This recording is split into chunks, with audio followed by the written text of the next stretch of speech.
오늘 저와 여러분이 함께 나눌 말씀은 지혜롭게 살아가는 삶에 대해서 함께 나누려고 합니다. 성경은 우리에게 지혜롭게 살아가라 그렇게 명령하고 있어요. 어리석은 자같이 살면 안 된다는 겁니다. 하나님께서 우리에게 지혜를 주셨기에 우리에게 맡겨진 삶을 지혜롭게 살아가야 된다. 우리가 오늘 지혜를 이야기함에 있어서 먼저 한 가지 짚고 넘어가야 될 것이 있어요. 그것은 무엇인가? 이건 세상의 지식과는 전혀 다른 이야기라고 하는 겁니다. 지식은 많은 정보를 얻는 게 지식이에요. 다른 사람들보다 더 많은 정보를 가지고 있다면 지식을 가진 거예요. 또 그 정보들을 잘 구별해낼 줄 안다면 그건 지식이 많은 사람이라고 할 수 있습니다. 그러나 지식이 많다고 해서 지혜가 많으냐? 결코 그것은 아니라고 하는 거예요. 지식은 정보를 말하는 거지만 지혜는 그 지식을 내가 어떻게 잘 활용할 것인가에 대한 문제라고 하는 겁니다. 또한 지혜는 지식을 사용하는 방법이기도 해요. 또한 지혜는 지식을 사용하는 방향이 되기도 해요. 내가 알고 있는 이 지식을 어떤 방향으로 어떻게 사용할 것인가. 그래서 지혜 있는 사람들 가운데는 적게 알지만 지혜롭게 살아가는 사람들이 있다는 거예요. 많은 지식을 가지고 있지는 않지만 정말 그의 삶을 지혜롭게 하나님 보시기 귀하게 살아가는 사람들도 있다라고 하는 겁니다. 이 지혜는 어떻게 얻어지는가? 성경은 분명히 말해줍니다. 여호와를 경외하는 것이 지혜의 근본이거늘. 여러분, 지혜는 세상이 주는 것이 아니라 하나님이 주시는 거예요. 우리가 하나님을 경외함으로 말미암아 우리 가운데 얻어지는, 우리 가운데 하나님이 선물로 주시는 것이 지혜라고 하는 것입니다. 여러분, 이 지혜를 통해 우리는 하나님의 뜻을 발견하게 돼요. 이 지혜를 통해서 우리의 삶을 더 온전하게 살아갈 수 있게 된다는 겁니다. 이 지혜를 통해 우리는 더 나은 하나님의 뜻을 이룰 수 있게 된다는 거죠. 전 저와 여러분에게 지식이 있기보다 하나님을 아는 지혜가 있게 되길 바라고, 그 지혜가 지식을 더 귀하게 쓸 수 있게 사용되는 그런 저와 여러분들이 되길 주님의 이름으로 축복합니다. 우리는 지혜 있는 사람이 되어야 된다는 거예요. 세상 사람들은 기독교인을 가르쳐서 몰상식한 사람이다, 때로는 비이성적인 사람이다, 그렇게 이야기합니다. 그러나 저는 그 말에 결코 동의할 수 없어요. 인정할 수 없어요. 왜? 여러분, 성경은요, 예수 믿는 사람들에게 이야기하기를 지혜로워야 된다고 끊임없이 말해주고 있기 때문입니다. 여러분, 성경을 한번 들여다보시기 바랍니다. 예수 믿는 사람들이 어떻게 살아야 되는가? 하나님의 백성들은 마땅히 어리석은 삶이 아니라 지혜로운 삶을 살아야 된다고 이야기합니다. 구약 성경이 39권인데 39권 가운데 지혜 문학이라는 것이 무려 5권이나 있습니다. 욥기, 시편, 잠언, 전도서, 아가서는 지혜 문학이라 그래요. 지혜가 가득한 책이라고 하는 것입니다. 이처럼 성경은요, 하나님은요, 하나님의 백성들에게 말씀하시기를 우리는 모두 지혜로운 자가 되어야 된다는 거예요. 하나님이 우리에게 원하시는 삶은 어리석은 삶이 아니라 비이성적이고 몰상식적인 삶이 아니라 지혜로운 삶을 하나님은 그의 백성들에게 원하신다는 겁니다. 이에 오늘 바울도 에베소서를 통해 에베소 성도들에게 권면해주고 있는 거예요. 너의 삶이 어리석으면 안 되고 너희가 하나님을 믿는 자라면 마땅히 지혜롭게 지혜로운 삶을 살아가야 된다라고 말합니다. 그러면 어떻게 살아가는 것이 지혜로운 삶입니까? 하나님, 어떻게 하면 우리가 지혜로운 삶을 살아갈 수 있겠습니까? 오늘 15절은 이렇게 말씀해주고 있어요. 너희가 어떻게 행할지를 자세히 주의하여 바라보라라고 하는 겁니다. 여러분, 여기서 주의하여라는 이 말씀을 다른 번역을 통해 보게 되면 이렇게 번역하고 있어요. 주의 깊게 살펴보십시오. 또 다른 번역본을 찾아보게 되면 이렇게 나옵니다. 여러분의 발걸음을 살펴보십시오 라고 번역하기도 해요. 즉, 지혜로운 사람은 자기의 삶을 성찰할 줄 안다는 겁니다. 내가 어떤 생각을 하고 살고 있는지, 내가 어떤 삶을 살아왔는지 자기의 걸음을 돌아볼 줄 아는 사람이 지혜로운 사람이라는 거예요. 우리가 흔히 말하듯이 술에 취한 사람은 몸을 가누지 못해 갈짓자로 걷는다고 말합니다. 정신이 혼미하기 때문에 똑바로 걷지 못하고 여기저기 흔들리면서 걸어간다라고 하는 거죠. 그래서 그들이 걸어간 발자국을 보면요, 삐뚤빼뚤 좌우로 흔들려 있다는 겁니다. 그런 사람들을 보고 갈짓자로 걸었다고 이야기하죠. 여러분, 우리는 우리 발자국을 봐야만 돼요. 내가 제대로 걸어왔는지, 내가 지금 제대로 걷고 있는지, 나의 삶이 온전한지 자기의 삶을 성찰할 줄 아는 사람이 되어야 된다라고 하는 겁니다. 여러분, 지혜로운 사람은 어떤 사람인가? 자기의 삶을 돌아볼 줄 아는 사람이에요. 어리석은 사람은 어떤 사람인가? 자기의 삶을 돌아보지 못해요. 그런 사람은 늘 반복되는 실수를 하게 된다는 겁니다. 늘 지은 죄를 또 반복해서 지을 수밖에 없다라고 하는 거예요. 하지만 지혜로운 사람은, 성숙한 사람은 늘 자기의 하루의 삶을 돌아볼 줄 아는 거예요. 반성할 줄 아는 거예요. 성찰할 줄 안다라고 하는 것입니다. 우리는 여기서 지혜로운 삶의 중요한 단서를 발견하게 되는 거예요. 지혜로운 삶이란 먼저 주의 깊게 자기 삶을 돌아볼 줄 아는 거구나. 어리석은 사람이란 자기가 하고 싶은 대로 원하는 대로 그렇게 살아가게 되는구나. 결국은 후회하게 되는 거죠. 그 어리석음을 반복하는 것 아니겠습니까?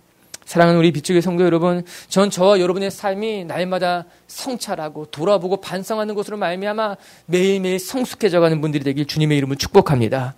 우리가 어제의 지혜로 살아가는 것이 아니라 오늘의 지혜로 살아가야 된다는 겁니다. 또한 내일 더 우리는 성숙한 모습으로 더 지혜로운 삶을 살아가는 것이 하나님이 우리에게 원하시는 거다. 오늘 이 말씀을 보니 이렇게 나옵니다. 너희가 어떻게 행할지를 자세히 주의하여 살펴보고 생각하란 말이에요. 생각해 보라라고 하는 겁니다. 어떻게 살아가는 것이 하나님 보시기에 의로운 삶인지, 어떻게 살아가야 지혜로운 삶인지 생각해 봐야 된다라고 하는 거예요. 많은 사람들이 생각하지 않습니다. 그냥 자기 몸이 원하는 대로 합니다. 자기가 하고 싶은 대로 합니다. 자기의 욕망을 쫓아가며 살아가게 된다라고 하는 거죠. 여러분, 흔히 운동하는 사람들을 가리켜서 무식하다고 말하는 경우가 있는데 그렇지 않습니다. 제가 만난 사람들 가만히 보면 운동하는 사람들 가운데 대부분 똑똑합니다. 여러분, 운동을 힘으로 한다? 절대 그렇지 않습니다. 여러분, 운동하는 사람들은요, 어떻게 근육을 사용해야지, 또 어떻게 자기의 몸을 움직여야지 가장 좋은 퍼포먼스를 만들어내는지 아는 사람들이에요. 그는 끊임없이 생각하고 그 생각한 것에 따라 자기의 몸을 움직일 줄 알게 되는 거예요. 그렇게 자기의 몸을 움직이면서 자기의 몸을 익숙하게 만들어가는 사람들인 거죠. 그러면 경기력이 높아지게 되는 겁니다. 운동하는 사람들 바라보면서 몸만 쓰는 사람이라 이야기하는 것은 굉장히 바보 같은 이야기인 거예요. 큰 오산이라고 하는 겁니다. 운동하는 사람들 똑똑합니다. 많은 것을 생각할 줄 압니다. 그러면서 자기의 몸을 만들어갈 줄 아는 사람들이라고 하는 것이죠. 여러분, 우리도 다르지 않습니다. 우리가 하나님의 백성이라면 우리는 생각해야 돼요. 어떻게 살아가는 것이 하나님 보시기 옳은 것인지 날마다 우리는 우리 자신을 성찰해요. 반성하고 돌아보고 그래서 우리의 삶을 하나님 앞에 가져가야 된다라고 하는 것입니다. 저는 우리가 기도로 하루를 시작했다면 하루를 마칠 때 우리 자신을 돌아볼 수 있게 되길 바랍니다. 내가 만난 사람들, 내가 오늘 한 이야기들, 내가 오늘 한 행동들을 돌아보면서 성찰하고 반성할 때 비로소 우리의 삶은 지혜롭게 새롭게 창조되게 될 줄로 믿습니다. 저 여러분에게 이런 하나님이 주시는 지혜, 자신을 돌아볼 줄 아는 성숙함이 있게 되기를 주님의 이름으로 축복합니다. 그리고 오늘 세 가지를 함께 묵상하게 될 거예요. 하나님, 어떤 삶이 그럼 지혜로운 삶입니까? 오늘 성경 첫 번째 이렇게 말합니다. 지혜로운 삶이란 세월을 아낄 줄 아는 사람이라는 거예요. 16절 말씀 우리 같이 한번 읽어볼까? 16절입니다. 시작. 세월을 아끼라. 오늘 말씀은 이렇게 시작이 되고 있어요. 세월을 아끼십시오. 이 첫 번째 말씀이에요. 여러분, 우리가 왜 세월을 아껴야 하는가? 이유는 너무 간단합니다. 하나님이 우리에게 주신 시간들이 너무나 소중하기 때문이에요. 여러분, 세상에 소중한 것이 참 많이 있겠지만 그중에 가장 소중한 것을 꼽으라고 한다면 마땅히 시간일 겁니다. 내게 주어진 시간들. 여러분, 그냥 시간이 아니라 각 사람에게 주어진 시간이 소중한 거예요. 더 나가면 여러분 한 사람한테 주어진 여러분의 시간은 더 소중한 시간이라고 하는 겁니다. 우리가 이 세상을 살아가면서 여러분, 내게 여러 가지 소중한 것이 있겠지만 시간과 바꿀 수는 없다라고 하는 거예요. 어른들은 흔히 이야기합니다. 만약에 돈으로 시간을 살 수 있다면 아무리 큰 돈을 주더라도 그 시간을 살아라고 하는 거예요. 그 말은 살 수 없다는 겁니다. 아무리 많은 돈을 준다 할지라도 너에게 주어진 시간을 더 늘릴 수 없다는 거, 살 수 없다라고 하는 거예요. 시한부 선고를 받은 사람들의 이야기를 이야기하지 않아도 여러분, 우리에게 주어진 시간은 너무너무 소중한 거예요. 분명히 틀림이 없다라고 하는 겁니다. 그런데 많은 사람들이 내게 주어진 시간이 소중하다고 생각하지만 정말 그 시간을 소중히 여기며 살아가고 있을까? 우리에게 주어진 시간을 낭비하는 것 없이 정말로 잘 아끼며 살아갈 수 있을까 물어보게 된다면 글쎄 뭐라고 대답할까요? 여러분, 우리는 우리에게 주어진 시간 속에서 서로 사랑하고 하나님의 말씀을 전하고 하나님의 뜻을 이루고 살아가기만 해도 부족한 거예요. 우리는 우리에게 맡겨진 사명들만 감당하기에도 우리의 시간이 턱없이 부족한데, 그런데 우리는 시기하기도 하고 당을 짓기도 하고 불평을 하기도 하면서 우리에게 주어진 시간, 우리에게 주어진 에너지를 얼마나 많이 낭비하고 있는가. 제가 전에 교회에서 문제가 있을 때 가슴이 너무너무 아팠던 거예요. 아니 교회가 하나님의 복음을 전하고 선교를 하고 서로 사랑하기에도 시간이 부족한데 교회 안에 분쟁이 있고 싸움이 있다는 것이 너무너무 답답하고 너무너무 괴로운 거예요. 이러면 안 되겠다. 이러면 안 되겠다. 사랑하는 성도 여러분, 우리는 주님의 말씀만 전하기도 사랑하기만 해도 시간이 부족합니다. 우리는 제한된 시간을 살 수밖에 없는 그런 존재들인데 왜 불평합니까? 왜 감사치 못하고 왜 우리에게 주어진 시간을 이렇게 헛되이 낭비하고 있는가? 여러분, 지혜로운 사람은 어떤 사람인지 아십니까? 하나님이 주신 그 시간을 소중히 여길 줄 알며 소중한 그 시간 사이사이를 하나님의 뜻으로 메꿀 줄 아는 사람이 지혜로운 사람이라고 하는 거예요. 그런 의미에서 오늘 내가 만나는 사람은 매우 소중한 사람이라고 하는 겁니다. 오늘 이 시간 하나님이 나에게 만나게 하신 그 사람은 의미 있는 사람인 거예요. 오늘 내가 해야 할 일은 내 삶에서 중요한 의미를 가진 일이라고 하는 거예요. 그래서 우리는 물어봐야 돼. 하나님, 내가 오늘 저 사람을 만났는데 하나님 왜 내가 저 사람을 만난 겁니까? 하나님이 뜻이 있었기 때문에 내게 주어진 이 시간 속에서 그 사람을 만나게 하셨기 때문에 그 만남은 의미가 있는 만남이라고 하는 거예요. 여러분, 우리가 일터에서 지금 하는 그 일이 그냥 아무런 의미 없는 것 같지만 아니요, 그 일은 우리에게 의미가 있는 중요한 일이기 때문에 하나님 물어봐야 되는 거예요. 때로는 내가 이해할 수 없는 고난을 만났을 때도 우리는 하나님께 물어봐야 되는 거예요. 하나님, 내 시간 속에, 하나님이 허락한 시간 속에 내가 이해할 수 없는 고난과 어려움을 만났는데 이게 어떤 의미를 가지고 있는 것인가? 그것을 알아야지만 내게 준 시간을 의미 있게 소중하게 쓸 수 있는 건 아니겠습니까? 여러분, 우리 물어봐야 돼. 하나님, 내가 왜 저 사람을 만났을까요? 저 사람을 나에게 보내준 이유는 무엇일까요? 내게 맡겨진 이 사명은 무엇 때문에 주신 사명일까요? 내가 오늘 만난 이 고난과 어려운 일은 무슨 이유 때문에 내게 주신 것인지 우리 하나님께 묻고 그 시간을 의미 있게 사용해야 된다고 하는 겁니다. 여러분, 이 세월을 아끼라라고 하는 이 단어가 무슨 의미인지 아십니까? 이 단어는 누가 쓰는 단어인가? 장사꾼들이 쓰는 단어였어요. 헬라어로 찾아보게 되면요, 엑사고라조라는 단어인데 주로 상업 용어에 쓰이는 거예요. 물건들을 살 때, 팔 때 쓰였던 단어가 이 단어라고 합니다. 이런 물건을 살 때 어떻게 하면 잘 산 겁니까? 많이 깎아야 잘 산 거잖아요. 적은 비용을 가지고 좋은 물건을 사면 잘 샀다 그러는 거예요. 적은 비용을 가지고 내가 사려는 것보다 더 많이 구입하게 되면 잘 샀다고 하는 거예요. 제가 아는 사람들 가운데 진짜 잘 깎는 사람이 있어요. 엄청나게 깎는. 같이 있으면 민망하리만큼 그냥 쫙 깎는 사람이 있어요. 그래서 일행이 아닌 것처럼 이렇게 있는데, 그런데 그렇게 물건 사고 나면 덩달아 좋은 거예요. 물어보는 거 얼마에 샀냐? 좋은 거죠. 왜? 낮은 가격에 좋은 물건을 샀으니 그 친구는요, 또 좋은 물건을 볼 줄 알아요. 잘 알아내요. 그리고 또 잘 사요. 이 아끼라는 단어, 엑사고라조가 바로 그런 의미를 갖고 있는 거예요. 내게 주어진 것 안에서 최대한 좋은 물건을 사는 것, 그걸 아낀다라고 하는 겁니다. 오늘 말씀을 그런 의미에서 다시 번역해 본다면, 오늘 이 세월을 아끼라는 말씀은요, 다른 성경은 어떻게 번역해 놓고 있는가 하면 이렇게 번역합니다. 기회를 얻을 때마다 그 기회를 선용하십시오. 너에게 기회가 주어졌다면 그 기회를 잘 선용하는 것이 중요하다는 거죠. 또 다른 번역본을 찾아보게 되면은 기회를 최대한 활용하십시오, 이렇게 번역하고 있어요. 우리가 만약에 무엇을 살 기회를 얻었다면 적은 금액을 가지고 좋은 물건을 사는 것이 필요하다라고 하는 겁니다. 우리 인생에 하나님이 기회를 주셨다면 시간을 아끼는 것, 세월을 아끼는 것은 무엇인가 하면 하나님이 주신 기회를 내가 붙잡는 거예요. 하나님이 주신 기회를 내가 잃어버리지 아니하고 그 기회를 잘 활용할 줄 아는 것이 세월을 아끼는 일이라고 하는 겁니다. 맞아요. 우리 삶에 주어진 시간은 제한적 아닙니까? 이 제한적인 시간 속에 하나님이 주신 기회도 제한적인 것 아닙니까? 옛말에 이런 말이 있잖아요. 사람은 누구나 3번의 중요한 찬스를 만나는 거죠. 이 3번의 기회를 놓치면 안 된다 그러잖아요. 여러분, 오늘 말씀이면서 우리 인생에 내가 놓친 기회는 무엇이었을까? 하나님이 내 삶에 정말로 중요한 내 삶에 허락하신 정말 귀한 기회들이 있었는데 나의 영적인 게으름 때문에, 내가 민감하지 못하기 때문에, 내가 하나님 앞에 깨어있지 못하기 때문에 놓친 기회가 얼마나 될까? 가슴이 아프고 막 죄송하기도 하고 두렵기도 하더라고요. 그리고 기도가 되는 거예요. 하나님, 이제부터라도 하나님이 주신 기회가 있다면 이 기회를 놓치지 않았으면 좋겠습니다. 아니, 내게 주신 시간이 정말 짧을 텐데, 제한적일 것인데 이 제한된 시간 속에서 내가 최대한 잘 활용하자. 내게 맡겨진 시간 속에서 최대한 잘 감당해내자. 그것이 세월을 아끼라는 말씀과 붙어 있다는 것 아니겠습니까? 여러분, 축복합니다. 하나님이 여러분에게 주신 기회를 다 붙잡을 수 있는 분들이 되길 주님의 이름을 축복합니다. 그것이 바로 세월을 아끼는 거예요.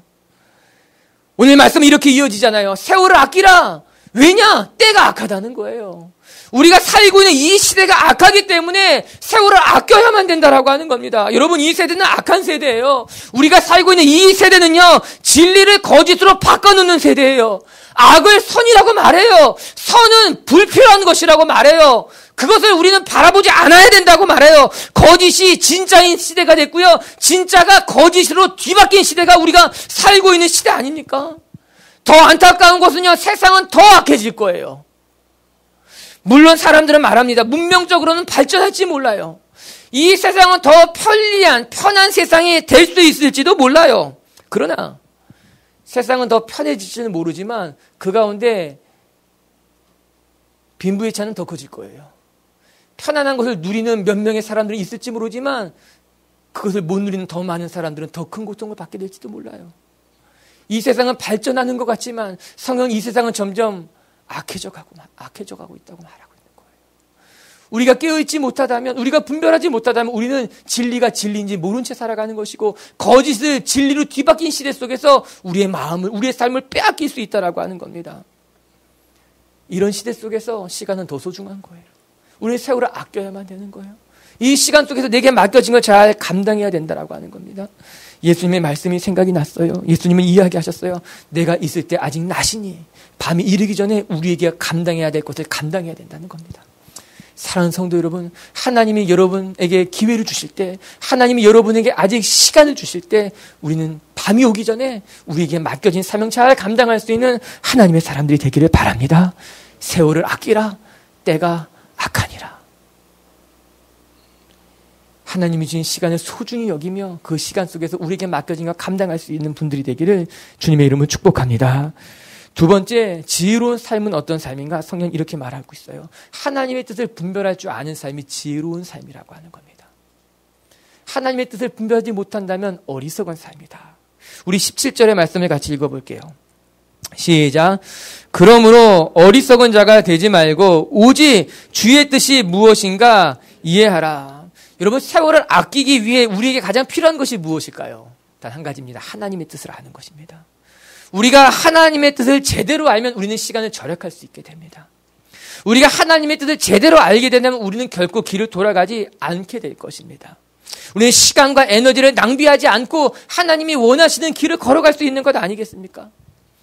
허송세월을 한다. 왜 이런 말 있지 않습니까? 한자를 찾아보니까요, 허자는요, 빌허자예요. 그 안이 텅 비었다는 거예요. 송자는요, 보냈다는 거예요. 보낼 송자를 쓰고 있어요. 세월을 보내버렸대요. 아무것도 채우지 못한 채, 아무것도 이루지 못한 채 그냥 세월을 보내버린 것이 허송세월했다라고 하는 것 아닙니까? 여러분, 속상하지 않아요? 내가 지금 20년, 30년, 40년 살아왔는데 아무것도 이루지 못한 채 세월을 다 그냥 허송세월했다면 속상하죠. 안타깝죠. 괴롭죠. 오늘 성경 우리에게 그 말씀을 하고 있는 것 아닙니까? 우리가 하나님의 뜻을 알지 못한다면 우리는 허송세월할 수밖에 없는 겁니다. 우리가 하나님의 뜻을 제대로 알지 못한다면 시간을 낭비할 수밖에 없다라고 하는 거예요. 그래서 16절과 17절은 연결되어 있는 거예요. 세월을 아끼라. 세월을 아끼기를 원한다면 우리는 어리석은 자가 되지 말고 하나님의 뜻을 알아야만 된다는 겁니다. 하나님의 뜻을 알 때 우리는 시간을 낭비하지 않는 거예요. 하나님이 원하시는 길로 바로 걸어갈 수 있게 된다라고 하는 겁니다. 여기서 중요한 것은 주님의 뜻이에요. 오늘 18절의 말씀은 오직 주의 뜻이 무엇인가 이해하라고 이야기한 것 아닙니까? 여러분, 내 뜻이 중요하지 않습니다. 어떤 사람들은요, 너가 원하는 것을 하라고 말합니다.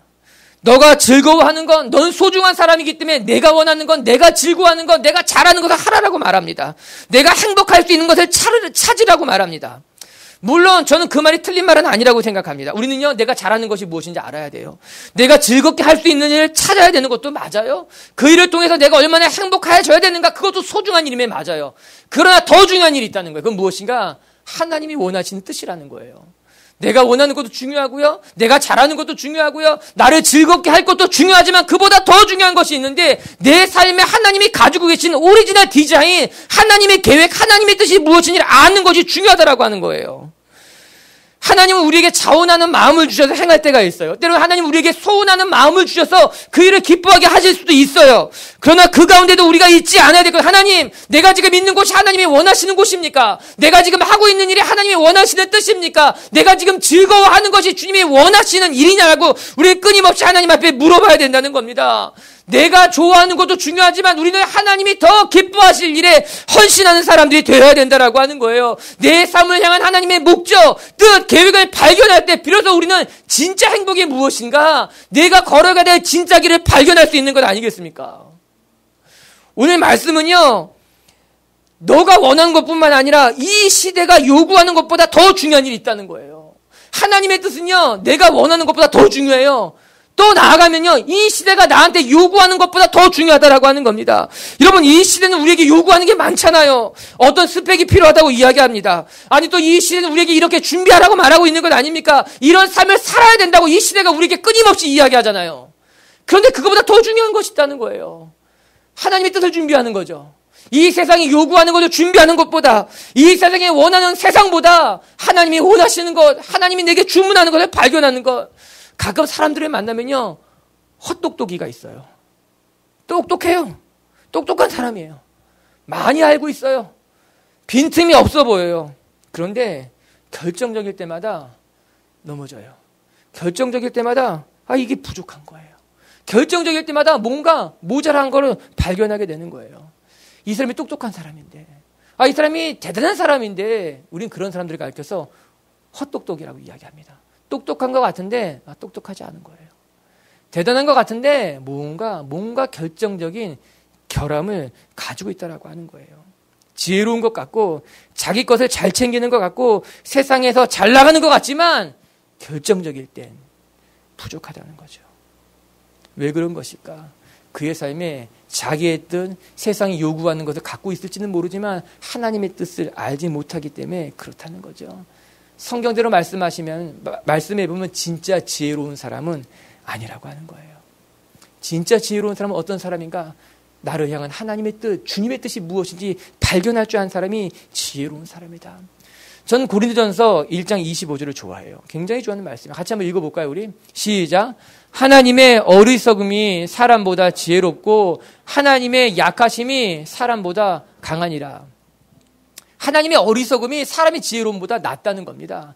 이 개역성경을 살펴보게 되면요, 뭐라고 번역하고 있는가? 하나님의 미련한 것이 사람의 지혜로운 것보다 낫다라고 하는 거예요. 아무리 사람이 지혜로운 척한다 하더라도, 아무리 똑똑한 사람이라 하더라도 하나님의 미련한 것보다 나을 수가 없다라고 하는 겁니다.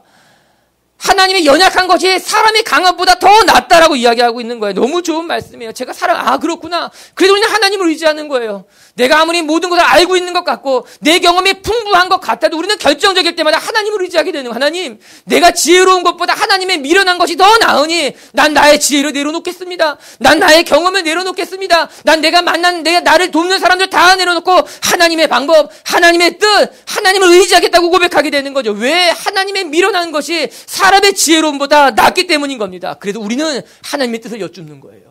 내 삶에 하나님의 뜻이 무엇인가? 내 삶을 통해 주님이 원하시는 것이 무엇인가를 물어봐야 된다라고 하는 겁니다. 그게 지혜로운 사람이라는 거예요.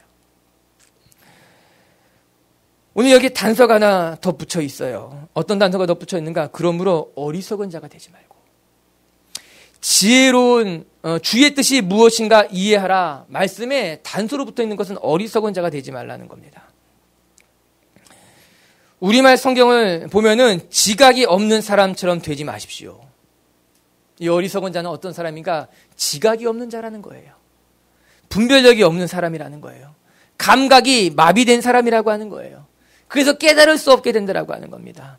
그렇구나. 하나님의 음성을 못 듣는 사람은 어리석어질 수밖에 없는 거예요.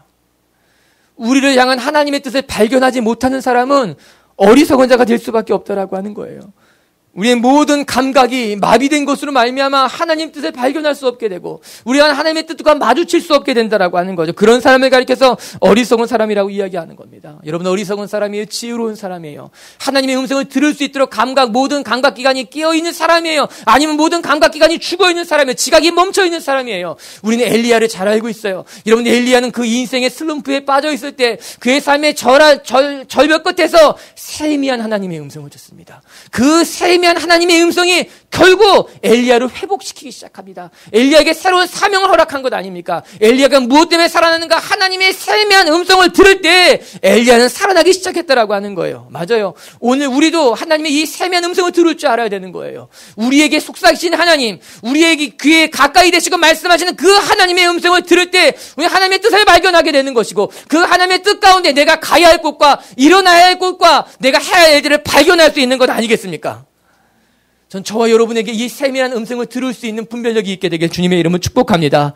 그래서 지혜로운 자는 어떤 자냐? 하나님의 뜻을 분별할 줄 아는 자가 지혜로운 자라는 거예요. 세 번째, 또 지혜로운 자가 어떤 사람이냐?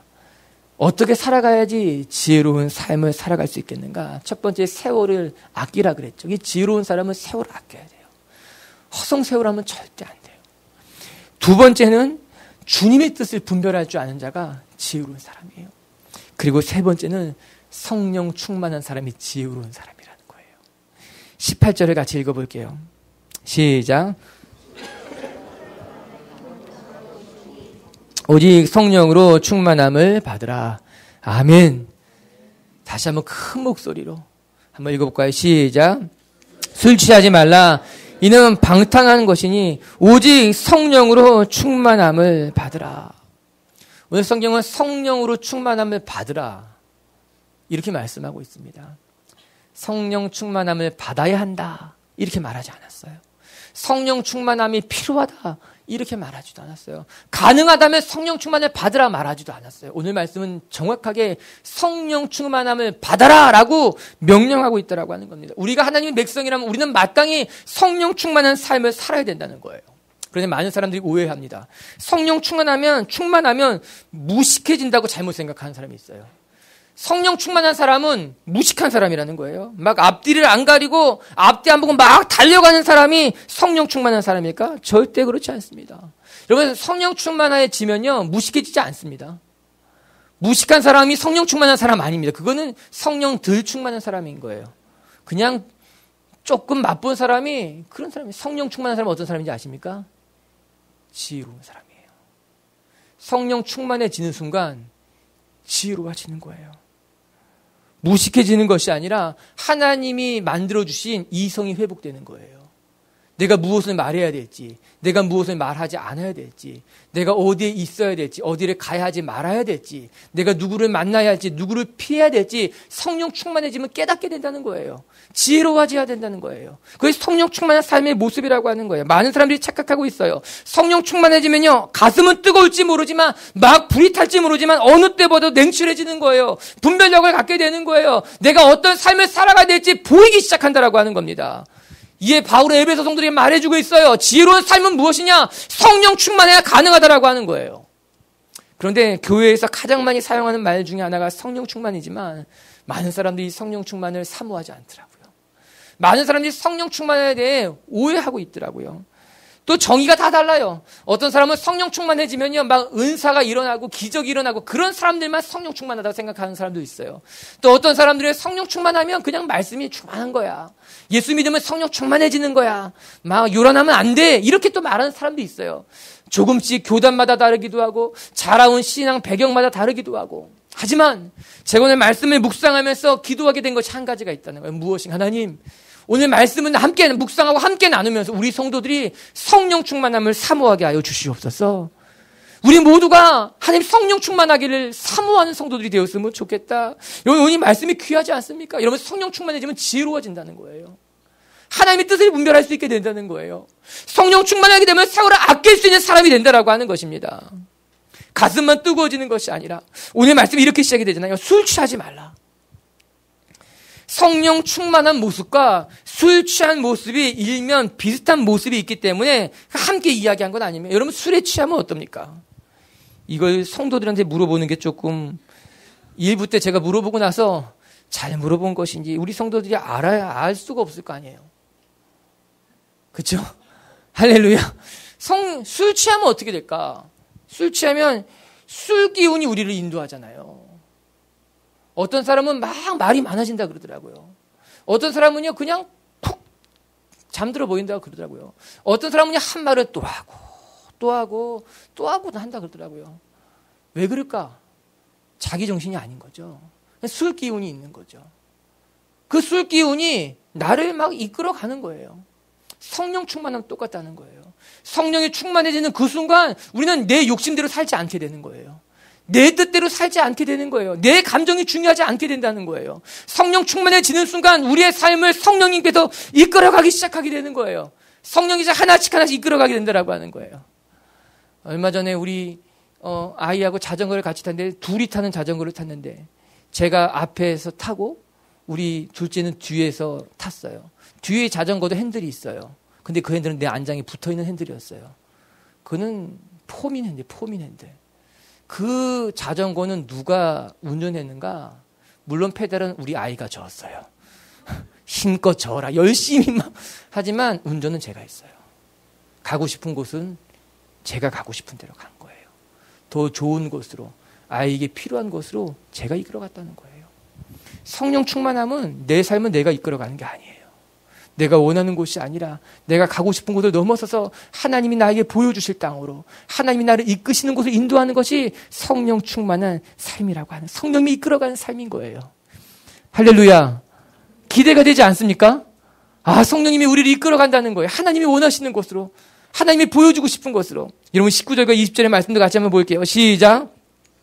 시와 찬송과 신령한 노래들로 서로 화답하며 너희 마음으로 주께 노래하며 찬송하며 범사의 우리 주 예수 그리스도의 이름으로 항상 아버지 하나님께 감사하며, 이 성령 충만한 삶의 모습을 보여주고 있는 거예요. 성령 충만하게 되면요, 하나님이 우리를 이끌어가게 될 뿐만 아니라 시와 찬송과 신령한 노래들이 우리 입속에 터져 나오게 된다는 거예요. 우리 입에 불평과 원망이 아니라 감사가 넘쳐나게 되어 있다라고 하는 것입니다. 얼마나 멋있어요. 얼마나 신이 나요. 얼마나 감사해요. 발라드 가수들이 하는 말 중에 이런 말이 있더라고요. 발라드 가수들은 자기가 부른 노래처럼 자기의 인생이 그렇게 된다는 거예요. 여러분 그런 이야기 들어봤어요? 들어봤어요. 그래, 그런 얘기 하더라고요. 저만 들어봤나? 다 알 줄 알았는데, 자기가 부른 노래처럼 슬픈 노래를 부르면 슬픈 인생이 된다고 그러고, 뭐 헤어지는 노래를 많이 부르면 정말 그도 시련을 당한다고 하고, 뭐 이렇게 죽음에 대한 노래를 부르면 또 그렇게 되는 경우가 있다는 이야기를 많이 들었어요. 자기가 부르는 노래처럼 된다는 거예요. 정말 그렇게 되겠습니까? 저도 굉장히 이성적인 사람이거든요. 자기가 부른다고 그렇게 되면 어떻게 다 그렇게 되겠는가? 아닐 거야 하면서도, 여러분 한번 생각해 보면요, 여러분, 사람이 날마다 불평을 입에 달고 산다면, 사람이 날마다 거짓을 입에 달고 산다면, 사람이 날마다 절망적인 노래만 부르고 산다면 그 영향을 받을까요? 받지 않을까요? 그 불평이 자기 입에서 계속 흘러나오는 그 불평, 자기 입에서 계속 흘러나오는 그 거짓, 자기 입에서 계속 맴도는 그 절망의 노래에 영향을 받게 되겠죠. 아니, 이 말씀을 뒤집어 생각해 보게 된다면 날마다 우리가 찬송을 부르고 시와 신령한 것으로 서로 권면해주고 축복해주고 우리 입술에 감사가 넘쳐나게 된다면 영향을 받을까요? 영향을 받지 않을까요? 우리의 삶은 그 어느 때보다도 건강해질 것이고 아름다워질 것이고 영향력 있는 사람들로 거듭타연하게 될 줄로 저는 믿습니다.